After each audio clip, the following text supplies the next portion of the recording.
Hello दोस्तों, मेरा नाम राजीव है। मैं आज आपको मेरे और मेरे परिवार के साथ घटी हुई एक पैरानॉर्मल और अजीब घटना बताने जा रहा हूँ, जो डरावनी याद बनकर आज भी हमारे ज़हन में ताज़ा है। मेरी पत्नी सुषमा और मैंने हमारे बेटे आरव के 11वें जन्मदिन पर जंगल सफारी का प्लान बनाया था। मैंने बर्थडे के एक दिन पहले ही जंगल सफारी के लिए गाड़ी बुक करवाई थी। अगली सुबह हम तीनों नेशनल पार्क के गेट के सामने पहुंच गए। वहां पता चला कि हमने जो ड्राइवर हायर किया था वह आज काम पर नहीं आया है, तो गाड़ी मुझे ही चलानी पड़ेगी। अंदर जाने से पहले फॉरेस्ट ऑफिसर ने मुझे हिदायत दी कि आप जंगल में ज़्यादा भीतर तक नहीं जा सकते और याद से 5 बजे तक जंगल से बाहर निकल आना। कुछ भी हो जाए, जंगल के तालाब के पास बिल्कुल नहीं जाना। उसके बाद हमने जंगल में प्रवेश किया। जंगल सच में काफ़ी खूबसूरत था। सुंदर सुंदर फूलों की वादियाँ, रंग बिरंगी पंछी, कुदरत का ये नज़ारा देखकर मन की सारी थकावट दूर हो गई। मन जैसे तनाव मुक्त हो गया।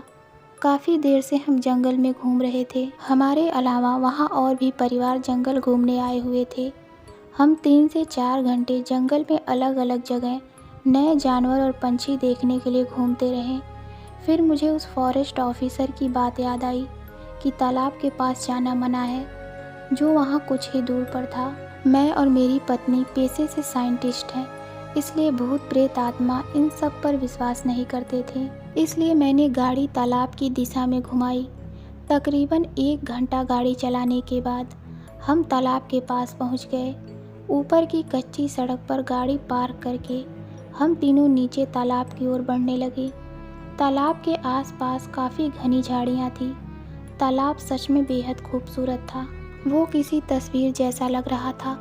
वहाँ आसपास के वातावरण में एक अजीब सी नशीली खुशबू थी। हमने तालाब के पास 2-4 घंटे बिताए। मेरी पत्नी और मेरा बेटा तालाब के पानी में खेल रहे थे, एक दूसरे पर पानी उड़ा रहे थे। सुषमा ने कहा, राजीव, तुम कुछ बोलते क्यों नहीं? आओ ना, हमारे साथ पानी में एंजॉय करो। पर मेरा ध्यान कहीं और था। मैंने एक बात गौर की, हम लोग इतनी देर से वहाँ पर थे, पर अभी तक एक भी जिंदा मछली तालाब के किनारे आसपास नहीं दिखी और ना ही तो कोई पंछी पानी पीने आया। फिर मैंने इन बातों को नज़रअंदाज किया और पानी में परिवार के साथ खेलने लगा। पानी में खेलते खेलते किनारे से स्विमिंग करते हुए मैं थोड़ा गहरे पानी में गया था। वहाँ पानी के अंदर मुझे जो कुछ दिखाई दिया उसके बारे में मैंने सुषमा और आरव को नहीं बताया। मैंने देखा पानी के अंदर हम तीनों की हमशक्ल जैसी 3 लाशें थीं और उनकी आंखें भी खुली थीं, मानो किसी भयानक चीज़ को देखकर डर से उनकी मौत हो गई हो। मैंने सबसे पहले खुद के होश संभाले और फिर पानी से ऊपर आ गया। मेरे कुछ बोलने से पहले वह दोनों पानी से बाहर निकल गए थे। मैं भी फटाफट पानी से बाहर निकला और हम कपड़े बदल के वहाँ से निकले। जब हम ऊपर आए तो वहाँ पीपल के पेड़ के नीचे एक 15 या 16 साल का लड़का बैठा हुआ था। मैंने सोचा कि इतने खतरनाक तालाब के पास यह बच्चा क्या कर रहा है। मैंने उससे पूछा, तुम यहाँ अकेले क्यों बैठे हो? तुम्हारे मम्मी पापा किधर हैं? उसने मेरे किसी भी सवाल का जवाब नहीं दिया। वह बस तालाब की ओर देखे जा रहा था।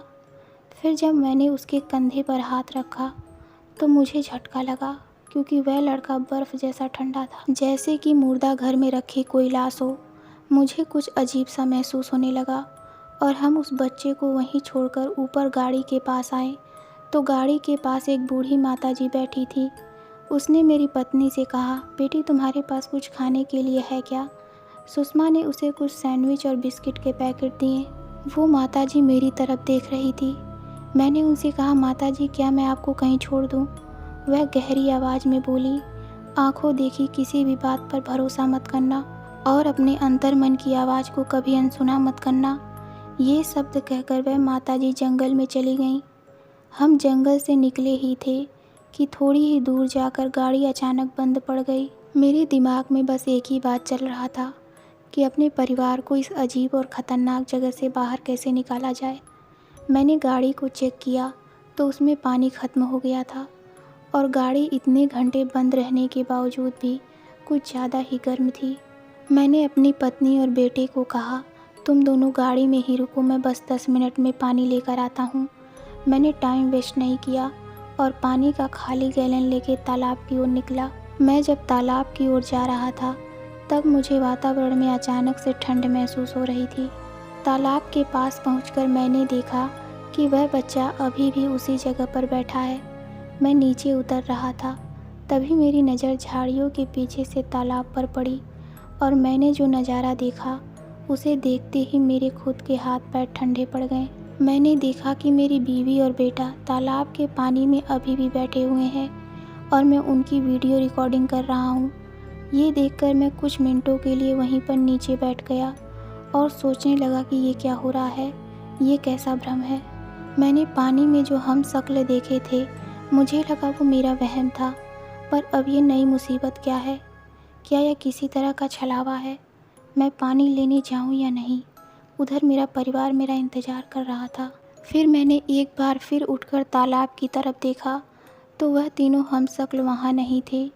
मैं बिना सोचे तालाब की ओर दौड़ लगाई ताकि पानी लेकर अपने परिवार को इस मनहूस जंगल से जल्दी से बाहर निकाल सकूं। मैंने गैलन में पानी भरा और ऊपर आया तो मेरी नज़र फिर से उस बच्चे पर पड़ी जो अब मेरी तरफ देख रहा था। उसने मुझसे कहा, तालाब के पानी को यहाँ से मत ले जाना। मैं उसकी ओर देखते हुए रुक गया और देखते ही देखते वह लड़का कुछ ही पलों में सुनहरी राख बनकर हवा हो गया। यह नज़ारा देखकर मैं बहुत डर गया और वहाँ से तेज़ी से गाड़ी की तरफ भागा। फिर अचानक मेरी बीवी और बेटा मेरे सामने आकर खड़े हो गए। मैंने चिल्लाकर कहा, तुम दोनों को मैंने गाड़ी में रहने के लिए कहा था ना, तो तुम यहाँ क्यों आए? सुषमा ने जवाब दिया कि हम तुम्हें लेने आए हैं। उस वक्त मेरा मन मुझसे कहने लगा कि वह आवाज़ मेरी पत्नी सुषमा की नहीं है। हम दोनों बात कर ही रहे थे, तभी अचानक वह माताजी वहाँ पर आ गईं। उन्हें देखकर मैं शांत हो गया। पता नहीं उस माताजी में कौन सा जादू था। उन्होंने मेरे सिर पर हाथ रखा और तकरीबन 30 सेकंड के लिए मैं सुन्न हो गया था। जब मुझे होश आया तो वह माताजी मेरे सामने खड़ी थी और मैंने खुद को तालाब के पानी में पाया और वह दोनों हमशक्ल गायब थे। वह माताजी मुझे इशारा करते हुए कुछ शब्द बोली, कंधे पर मारो और परिवार को बचाओ। मैं इशारा समझ गया और तेज़ी से दौड़ा और जब मैं कार के नज़दीक पहुंचा तो देखा कि मेरा हमशक्ल मेरे परिवार से बात कर रहा था। सुषमा और आरव जैसे सम्मोहित अवस्था में उसकी बातें ध्यान से सुन रहे थे। उनको कुछ नुकसान होने से पहले मैंने पीछे से जाकर उसके कंधे पर जोर से मारा। वह हमशक्ल मेरी तरफ पलटा और फिर कुछ ही पलों में सुनहरी राख बनकर हवा हो गया। अब तक दिन पूरी तरह से ढल चुका था और हमारे लिए फॉरेस्ट गार्ड की मदद आ चुकी थी। फिर हम उस रहस्यमय तालाब के जंगल से कभी न भूलने वाली यादों को लेकर घर वापस लौटे। तो दोस्तों, आपको ये कहानी कैसी लगी हमें कमेंट में ज़रूर बताइए। तो मिलते हैं अगली कहानी में। धन्यवाद।